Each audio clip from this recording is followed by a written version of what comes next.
mga kaibigan, magandang gabi po sa inyong lahat na ngayon pong Webes ng gabi.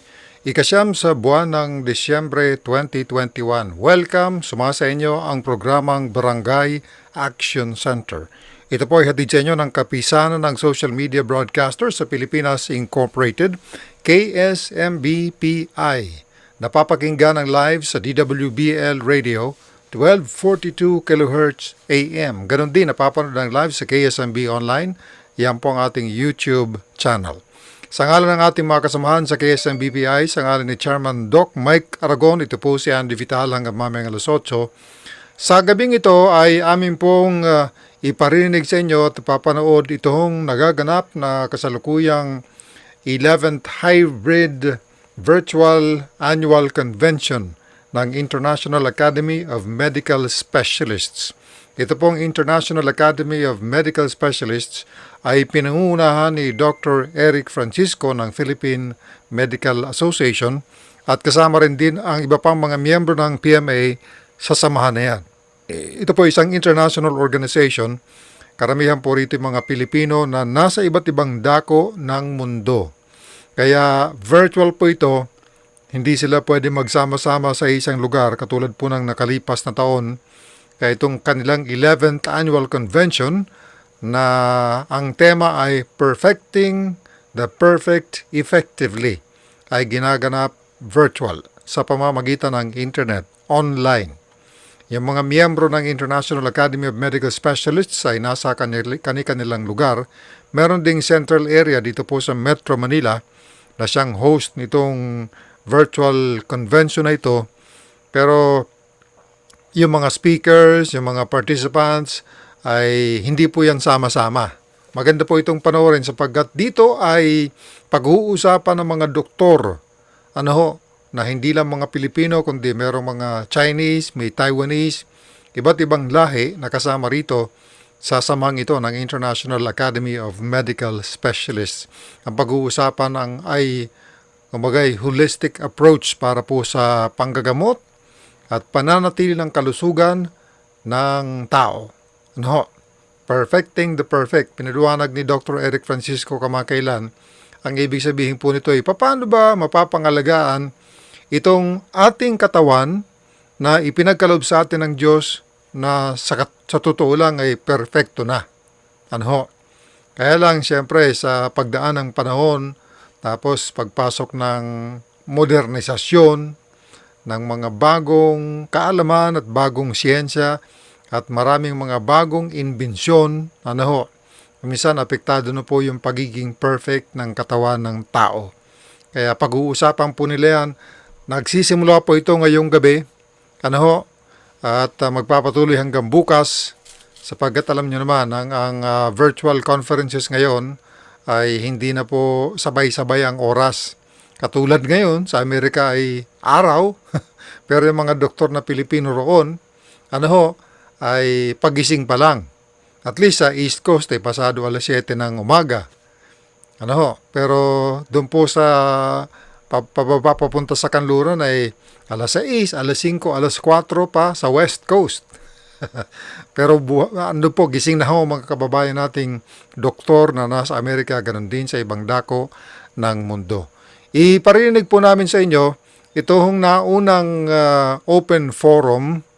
Maganda pong pakinggan po ito samantalang ginaganap sa kasalukuyan ang live virtual conference na yan. Pag nakahabol po tayo sa live, doon tayo pupunta. Pero ito muna ay isang lecture ng isa sa mga doktor, si Dr. Vicente Florida III na nasa Florida, USA.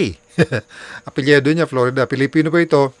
Nasa Malcolm Randall Veterans Affairs Medical Center sa Gainesville, Florida, dyan po sa Estados Unidos. Gusto pong naming iparinig sa inyo sa mga listeners ng DWBL at mapapanood po ng mga nanonood ngayon sa YouTube, sa KSMB Online, itong parang opening lecture na ito ng 11th Hybrid Virtual Annual Convention na ginaganap dito sa Metro Manila at ganoon din sa ibang dako ng mundo. Okay. Any moment now, he will be entering the...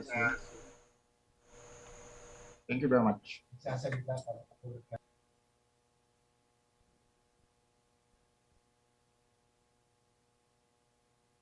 Dr. Vicente Florida III po ang maririnig po natin sa lecture na ito. Kayo po ay nakikinig sa DWBL. Napapanood po ninyo ito sa KSMB Online sa YouTube.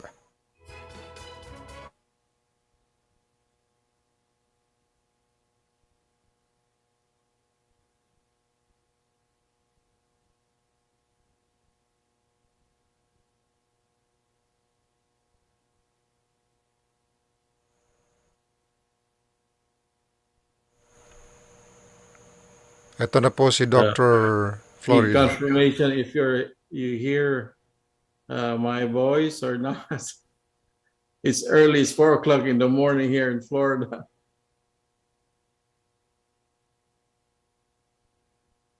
Anyway, I will just, okay, that's good. Anyway, sorry for the delay and the, I was supposed to do this Florida perspective lecture, but unfortunately I had surgery a few weeks back, a spine surgery. So I had asked the group that I will just give an overview of the lecture. I will do the lecture later on, formal lecture, once I got my files from the VA. I actually worked for the VA for almost 10 years now here in Florida, Gainesville. We are associated with the Shands Hospital and University of Florida.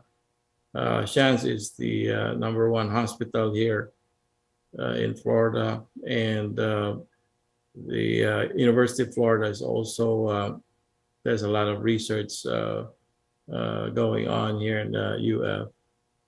So when Eric had asked me to do some lecture, initially he was saying do something cardiology, but because initially he thought my original practice was I was with a sort of a cardiologist in Titusville, Florida, but I'm my internal medicine, and then but our office was a lot of cardiology patients because of my partner, Dr. Chastain. But after he retired, I shifted to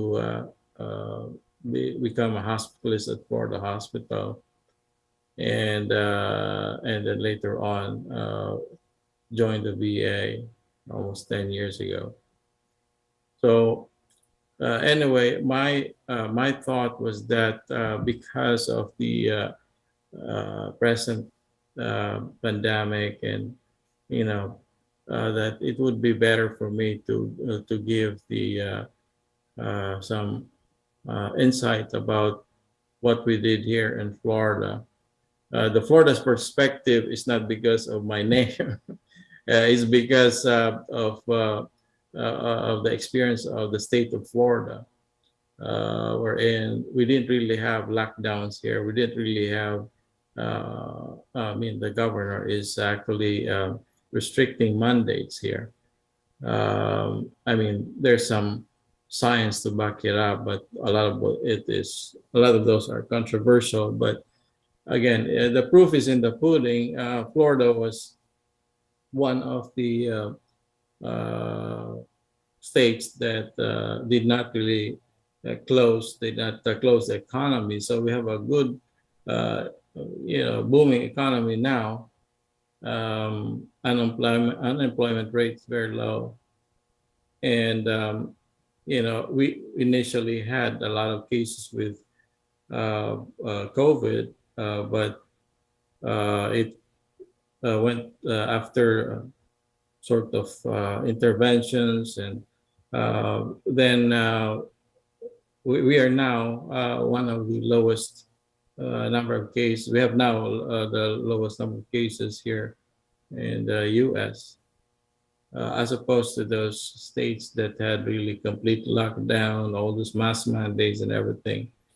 Our vaccination rate here is not that much. The vaccination is about 50% for those who have received um, 2 doses. 70% if you count at least 1 dose. So um, that's why I wanted to do this, because maybe we can help out some strategy for the Philippines, especially that the Philippines strategy is mainly doing all this masking, lockdowns, and all stuff, just like the other states here. Um, the Florida experience, basically, we didn't have much of a lockdown or economic shutdown here.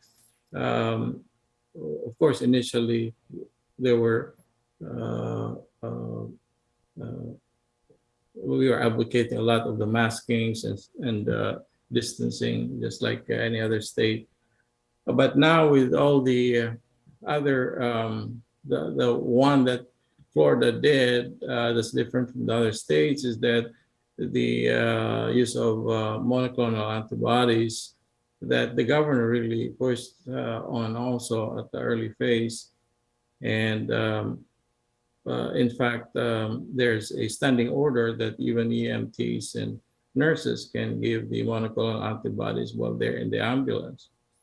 That's how proactive the governor was here.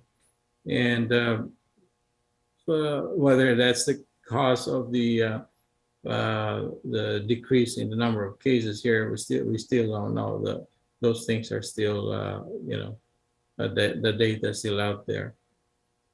So the other thing about the Florida experience that I wanted to talk about is, of course, I have a lot of relatives that had COVID there in the Philippines, and they always call me, and and it's very it's very difficult when everybody calls you and you have to make decisions for each and every patient. That each and every patient is unique. They have different clinical history, and so of course, it's in the Philippines is even more frustrating because of the costs, and even if you recommend something, they won't be able to afford the medications and all the stuff. So when I was at the VA, I was also with the research program. My boss had told me to get some sort of research with regards to the COVID. And I thought that the most important thing is that the decision-making process and the customization of the treatment for each patient. So I made a research recommendation of a boss about using artificial intelligence in basically doing what we're supposed to be doing, because it's hard for us to make decisions pretty quickly because we don't have information quickly. But if it's an artificial intelligence and you link the cell phones and all this other stuff goes to the computer, and then the AI can make the decision earlier, and the risk mitigation is also faster, and it can calculate the risks also faster. And then you bypass all the other healthcare units. You bypass the doctor's office, the urgent care, the emergency room, the nurse practitioners going to their home. And so we cut down on the transmission rates. I already have talked to some of the computer guys here. We have a strong artificial intelligence research here in University of Florida.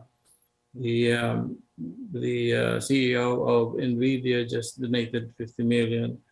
He graduated here.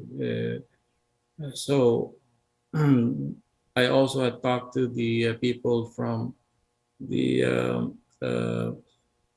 Oracle, and they're able, when I talk to them about how to design the project, they said it's very doable. Essentially, what you want to do is to just get of course, the computers and essentially through directly to their cell phone, they'll put in some data, and then the artificial intelligence will, analyze the data, get the risk stratification, and then immediately give recommendation, a customized recommendation for what the patient should do. It is very important because the other challenge we have was that how to diagnose early the COVID, because a lot of these patients, they'll have to go to the ER or whatever. So there's a home test, antigen test, which is not very, specific. But we have here a doctor that they pirated from MIT that was able. He has a technique of enhancing the process of the PCR testing, and they're doing right now clinical trials here in Florida for that testing. Essentially, because of his enhanced testing, PCR testing, he's able to do a sort of a paper-based testing, like we're doing pregnancy test in the diagnosis of COVID. So the only problem with this is that it will just tell you whether you have COVID or not, you have coronavirus or not, but it doesn't tell you, other data like the one we have right now. Because right now, you do you're able to do the yes, you have to enhance it several times so that the PCR techniques, that you will have an idea depending on how the number of times that you enhance the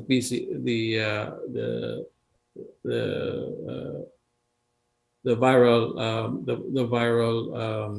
RNA, and it takes a while. So so this new technique, the PCR testing that they're trying to do here, there are already two companies that wanting to produce it, but they're still in a clinical trial, so they can get through the FDA yet.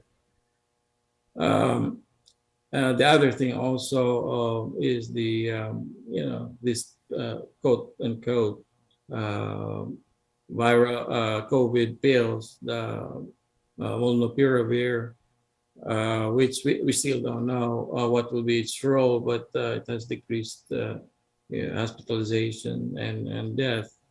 I think it was like 95%. And then there's also a Pfizer drug that's coming up, and it might be used almost like a morning pill for COVID. But that would also entail a early diagnosis.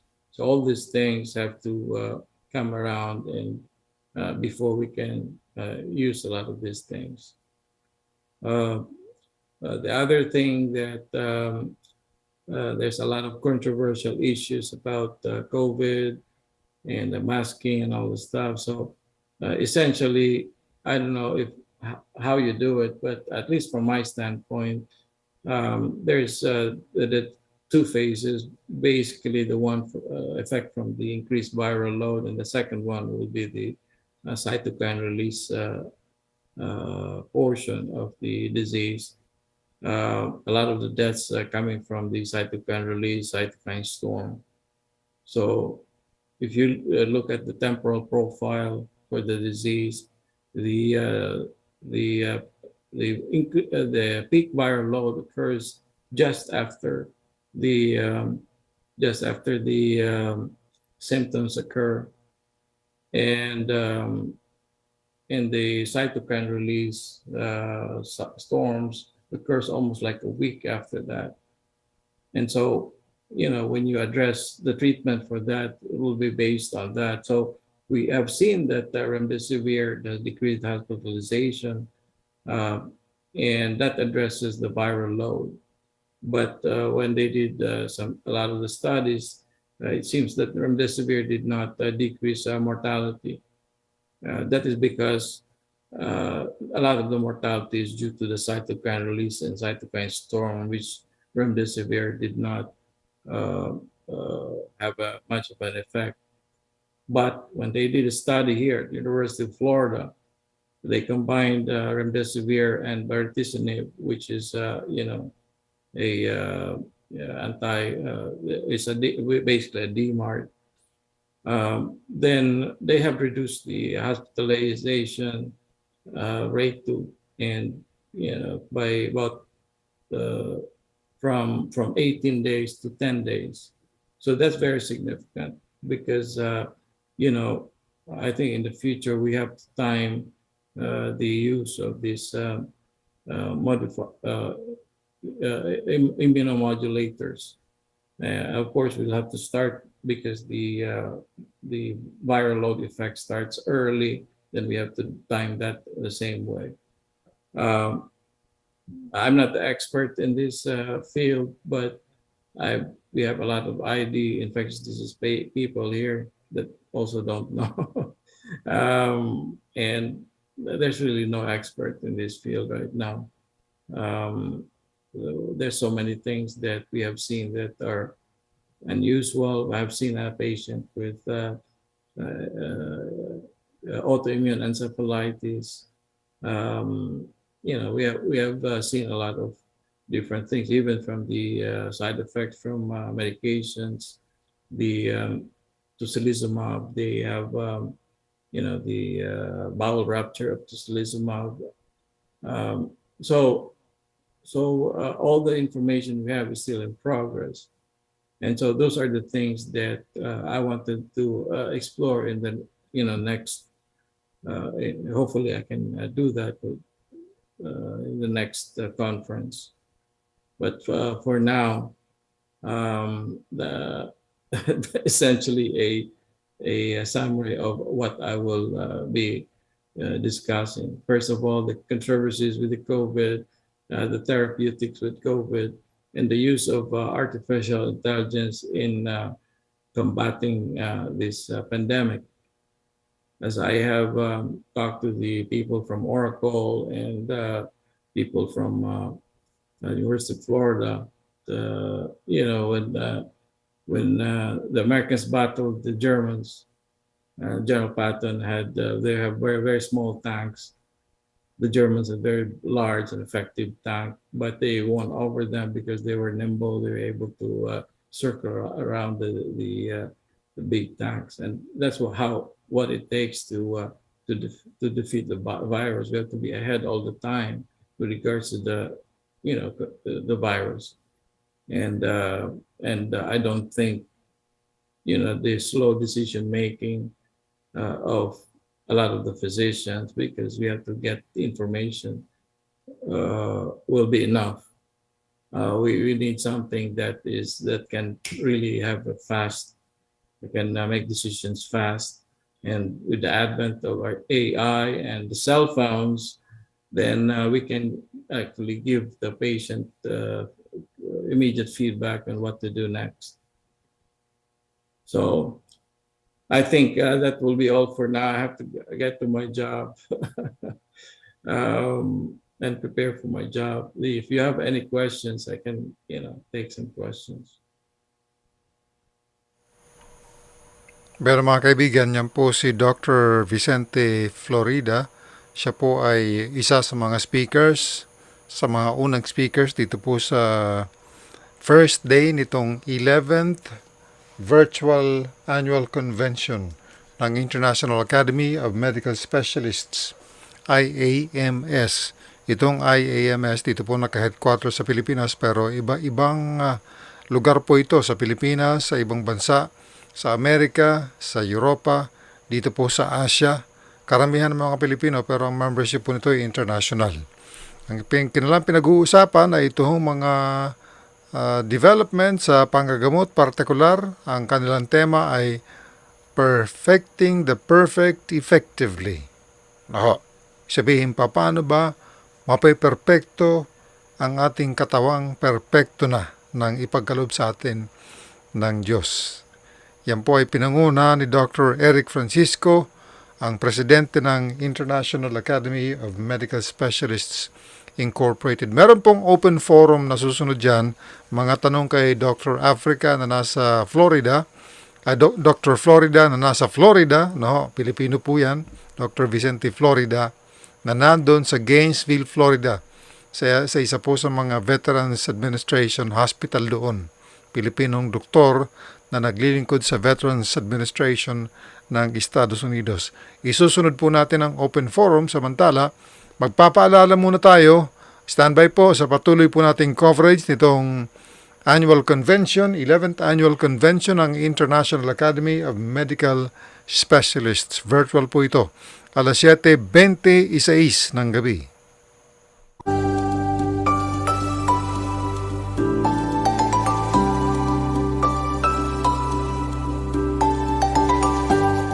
Dahil bakunado na kami, wala na kami pangambang makipagkamustahan. Hindi na kami mag-aalalang lumabas ng bahay. Dahil bakunado na kaming magkakaibigan, mas enjoy na tuwing magkikita-kita. Salamat sa bakuna, palatag na ako makapagsisimba. Wala na ding takot tuwing bonding time ng buong pamilya. Res bakuna na para pwede na ulit ang buhay na masaya at walang pangamba. Libre lang magpabakuna. Magtanong kayo sa inyong health center o sa lokal na pamahalaan. Res bakuna. Tara na, mag-res bakuna para bawas pangamba. Dahil sa res bakuna, bawat buhay ay mahalaga. Sa res bakuna, huwag ka patatalo sa pagsubok na ito. Ituloy natin ang laban, mayroon tayong paraan. Tuloy ang trabaho, tuloy ang pag-aaral. Para sa kapwa Pilipino, para sa ating mga mahal. Tara na, mag-res bakuna para bawas pangamba. Dahil sa res bakuna, bawat buhay ay mahalaga. Mag-res bakuna, mas protektado ang pamilya. Kasaganang mas hugas iwas, kinabukas ay maganda. Sa res bakuna.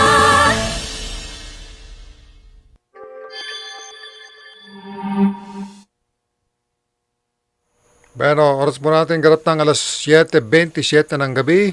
Kayo po ay nakikinig sa Barangay Action Center. Hatid sa inyo ng kapisanan ng social media broadcaster sa Pilipinas Incorporated, KSMBPI. Kayo po ay nakikinig sa himpilang DWBL1242 AM radio. At siyempre ito ay napapanood din sa KSMB Online, ang YouTube channel ng KSMBPI. Ating pong tinutunghayan itong 11th annual virtual conference ng International Academy of Medical Specialists Incorporated, pinangungunahan ni Dr. Eric Francisco, miyembro ng PMA. Siya po ang chairman ng Committee on Emergency and Disasters dyan po sa Philippine Medical Association. Napag-usapan namin ito nung isang araw. Sabi ko nga po, maganda siguro kung dalhin po natin yung mismong convention ninyo sa ating mga kababayan. Kaya ang inyong napapakinggan ay bahagi pa rin ng isa sa mga speeches dyan ng doktor na nasa Amerika, si Dr. Vicente Florida, nasa Gainesville, Florida, sa isang ospital ng US Veterans Administration. May open forum po, pakinggan po natin mga kaibigan, panoorin po ninyo sa YouTube sa KSMB Online. Hello. Yep. Hi. Yep. Hi, Butch. Thank you very much. Eric, sige. I'll go. I have You're to looking get to work. Yes, looking good, and we are glad that Yeah. you're back again after your surgery. Yeah. It's It's a blessing. unfortunate. I had to have some spine surgery, so get hopefully next time will be a different scenario. So, First of all, Dr. Florida, mhm. please accept in behalf of IAM's family our deepest gratitude for your effort and dedication to share your expertise in spite of what you have go through. So thank you so much. Also, we will not, and I will not forget your kindness by offering your place, your office in Miami, Florida during our meeting in 2016. Your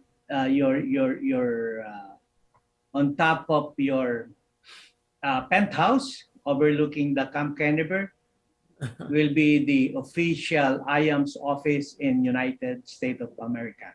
Thank you much, and we will not forget it. And we are looking for the realization of that after this pandemic. Yeah, I'm no longer there in Titusville. I'm here in Gainesville now, but I have a townhouse in Orlando, Florida, near Disney. We can use that instead as I can offer that as at least we have the address there in Orlando. That would be a lot better. That's so central near the airport and everything. So the merging. You've been the past president of most of the Filipino American Doctors Association and association there. A lot of there because we are Filipino. Everywhere we go, we create association and organization.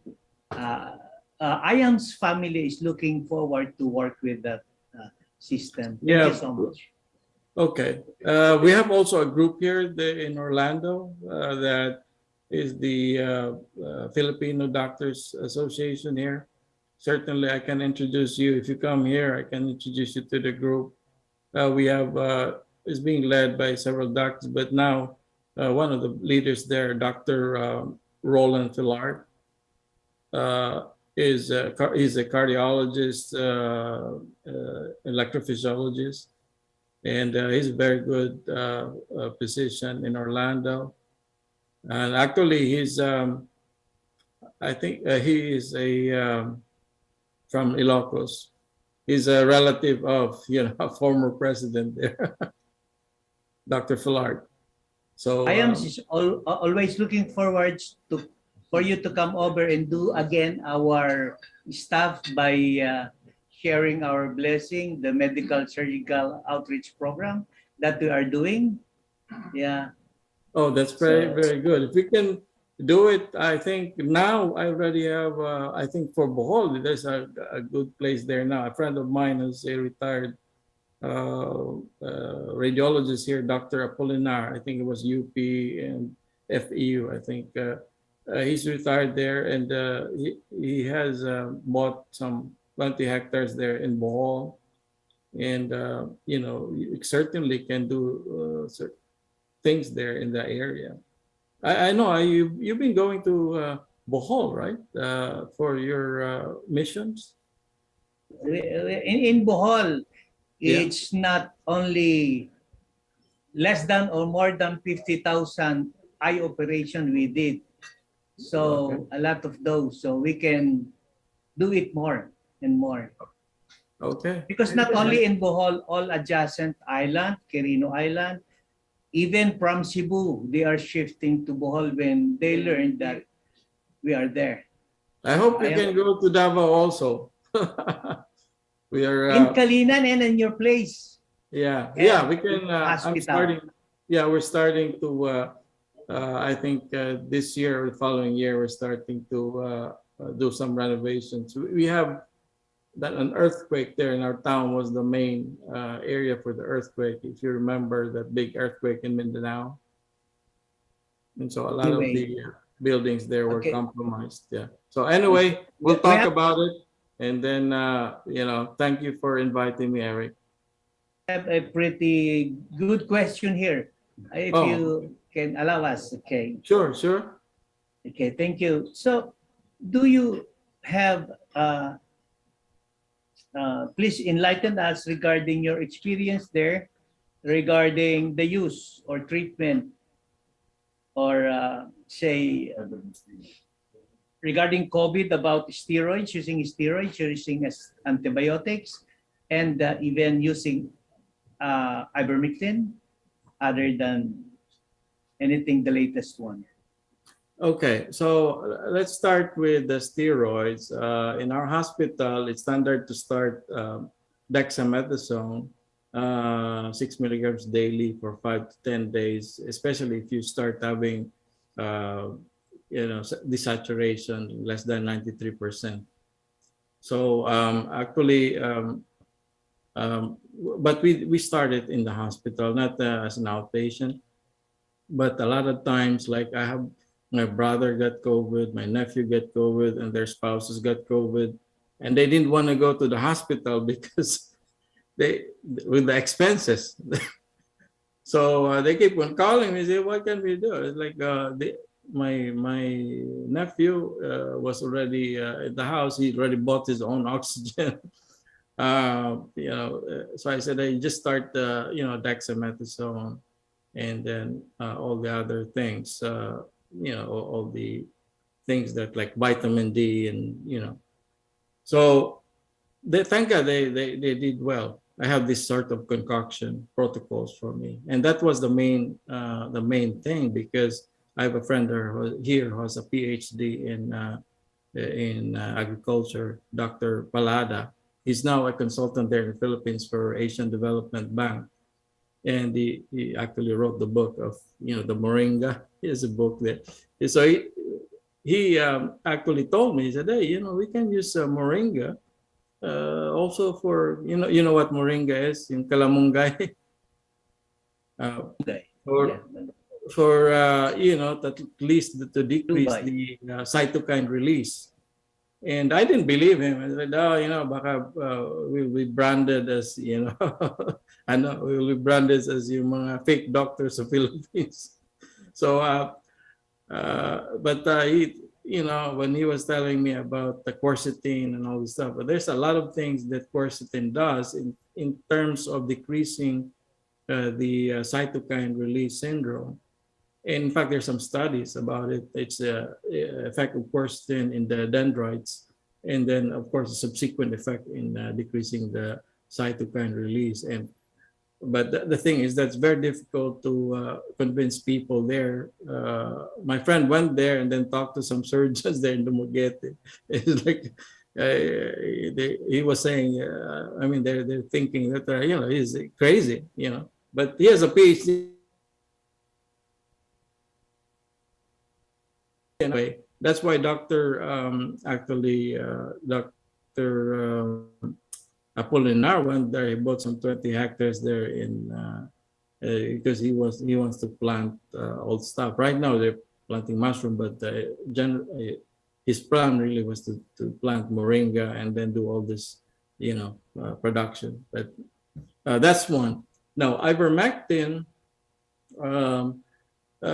There was a Israel study that showed that ivermectin was effective, but again here in the U.S. it's been shut down because it's been politically, it's politicized. But a lot of physicians that are, like I have a friend who's in Phoenix. They have a group of physicians that they have access to all these things: ivermectin, hydroxychloroquine, because they're limiting all these medications. But ivermectin is relatively, safe drug, based on, I haven't used it, but based on if you look at the numbers there, you were using like remdesivir, if you have elevated liver enzymes, there's a lot of problems with all the medications we're using. And yet, remdesivir has been, here for a long time,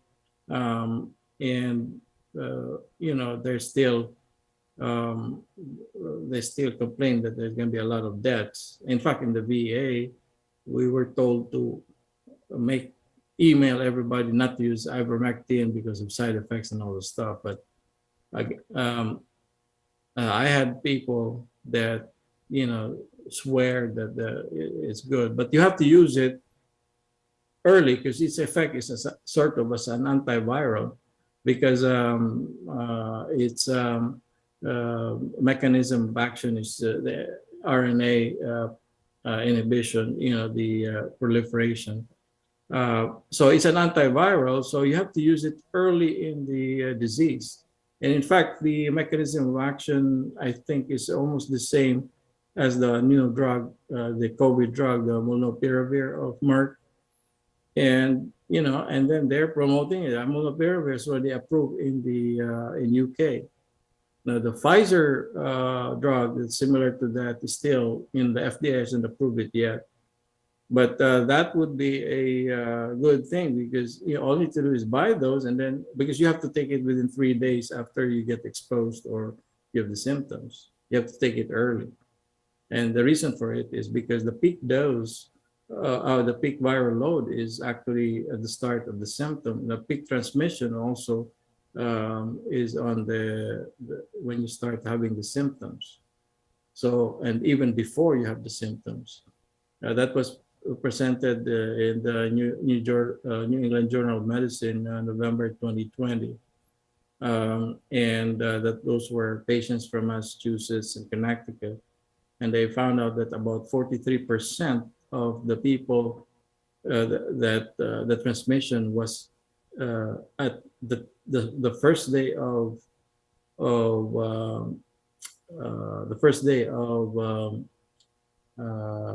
symptoms or before that. So half of the transmission already occurs before you even have the symptom.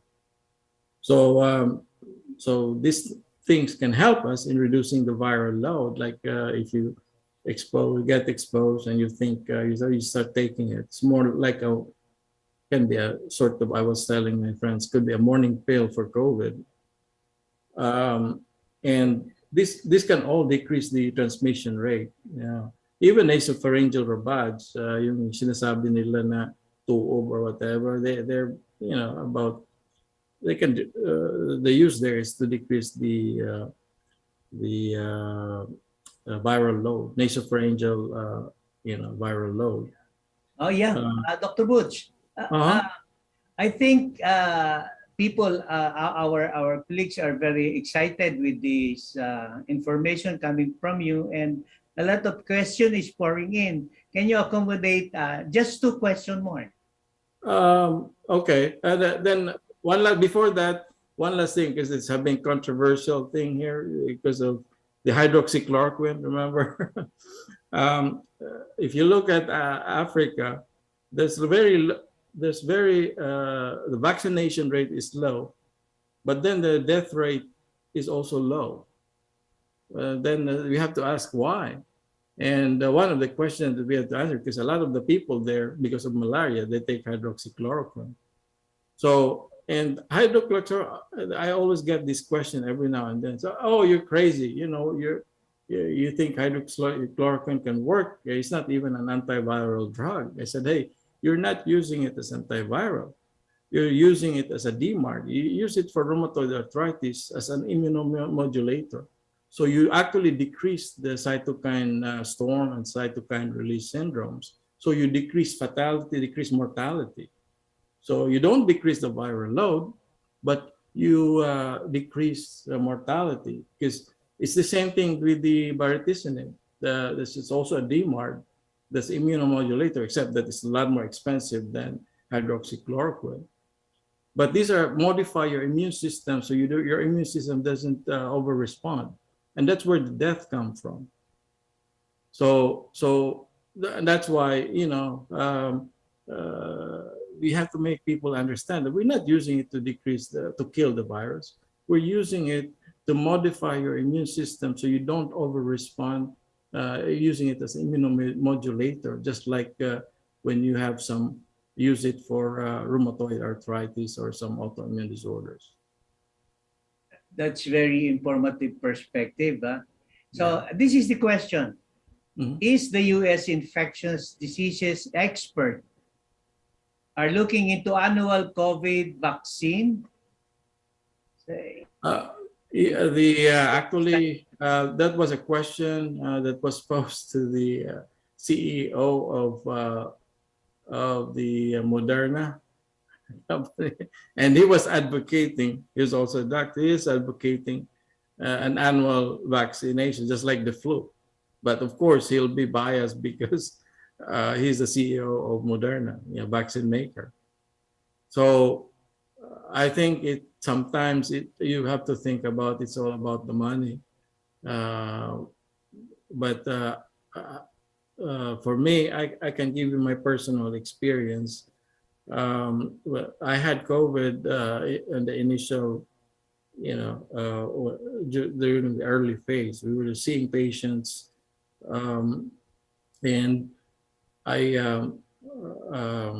I had COVID. Me and my wife, we were grounded. After that, we were very bad. But I didn't want to go to the hospital. I started myself on steroid, dexamethasone, and we did well. But I also gave myself some hydroxychloroquine. The thing that with hydroxychloroquine, if you're an old person, you make sure that you check the EKG, make sure the QTC is less than 500 because it prolongs the QTC. That's the downside of hydroxychloroquine. Plus, people add Zithromax, that also increases QTC. And then while they're in the hospital, their magnesium level goes low. That also increases QTC. And then ultimately, the patient will die of arrhythmia. So you don't want that. So initially, with hydroxychloroquine, I would basically make sure that the patient has the EKG. If an old person, if a young person, probably don't have to do it. But it's relatively benign drug. Yeah.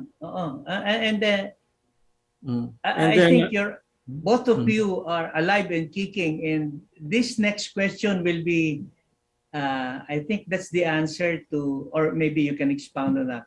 Any experience in managing long COVID patients, and what's their prognostic outcome? What do you think? I think it depends on different scenario. We had one here that's an extreme case. He was a Mexican actor, and he was admitted here, and he had needed to have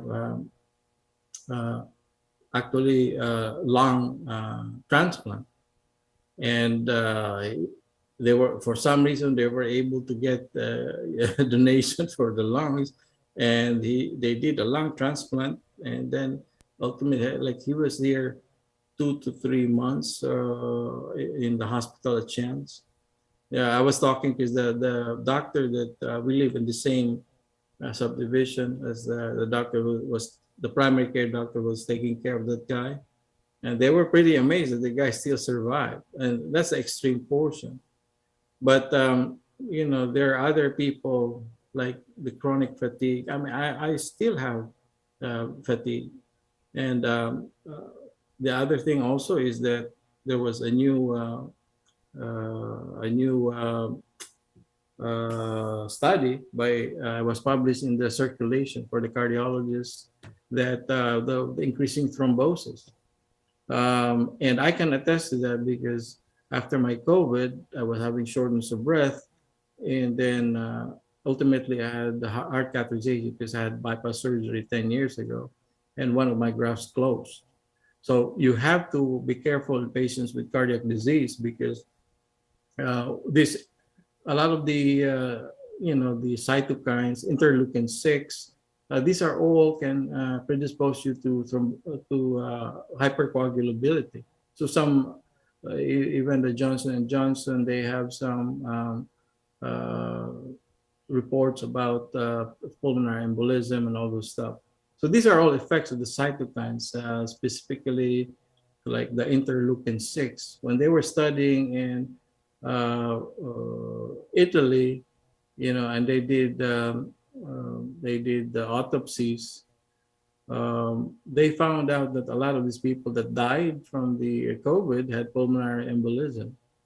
So, so a lot of this, again, the death comes from the effects of the cytokine storm or the cytokine release. Now, if you survive COVID, then you go to chronic phase, and they were actually, the last time I checked, they were trying to do some inhaled medication to combat the the chronic effects of the COVID, because you will have some sort of a pulmonary fibrosis type of picture in your lungs. and that can progress over long term. Then you get you get shortness of breath and all this stuff. But the myalgia and all this stuff, I'm still suffering from myalgia. And the reason why I had the surgery is because my neuropathic pain. I had fusion in my neck, my spine 10 years ago. And the neuropathic pain was very, very severe. And because of the, the spike protein is a pathologic protein. So then you get the high levels of the interleukin-6 and then the substance P and all this stuff. And then all neuropathic pains, the neuropathic pains will increase when you have COVID. And that's why some people, they use tocilizumab to relieve back pain also, especially those coming from the COVID. So it's still a challenge to take care of people on a chronic basis. And there's some, I mean, my brother-in-law died in New York from COVID also. He's diabetic, hypertensive, all these risk factors. So a lot of them really die, but if they go to a chronic phase, that's another, challenge. What's another perspective? Because the one who threw the question came from Australia. And then this is another perspective of the cytokines and all inflammatory condition that's taking place because of COVID infection. In your views, if you had a COVID or post-COVID patient, what's your insight? Do you have to undergo vaccination or booster? Can you comment on that? Again, it should be, it depends on the patient. Like for me, they require me to have a booster. So my boss, I work basically with the VAs under the federal government. So, that they're basically wanting us to do all these boosters and all this vaccination. So I had 2 doses of the vaccination. The problem with me is after my vaccination, I have this brain fog and all this, some dizziness after that, and I had, of course, my grafts closed, one of my grafts closed. So I'm hesitant to take the booster dose because there was a article in the circulation, that was most recently, that vaccination increases thrombosis. I mean, it's not very common, but if you have a patient that has coronary disease and a graft, you have to be very careful. And that's why I really don't want mandates, because it should be the decision of the physician and the patient. I have actually a friend in Cebu. He's cardiologist already cleared him to have vaccination. So, but then he called me. He's trying to resist. Said, So I told him the same way, and I said, hey, it depends on you, because every person has a different risk tolerance. Like we don't disallow skydiving just because it's dangerous. Everybody has the freedom to do things, and that's the reason why I would advocate for a vaccine, but I would not force people to get the vaccine if they feel that for them their risk is more for other things. And so vaccination, relatively, I've seen 99% of the VA here now is vaccinated in our hospital. At least received 2 doses.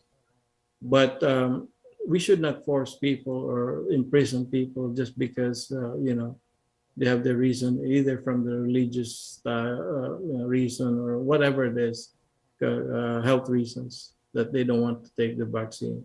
Florida does not do that. In fact, there's a lawsuit right now. They sued the President Biden for that for the vaccine mandate, because those people.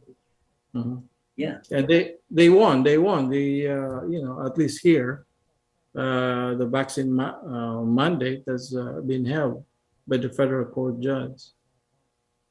Okay, so that's a very fruitful and very wide sharing of expertise, Dr. Butch, Florida. So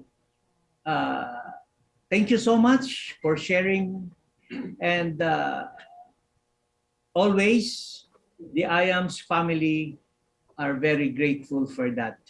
And may I call on the President,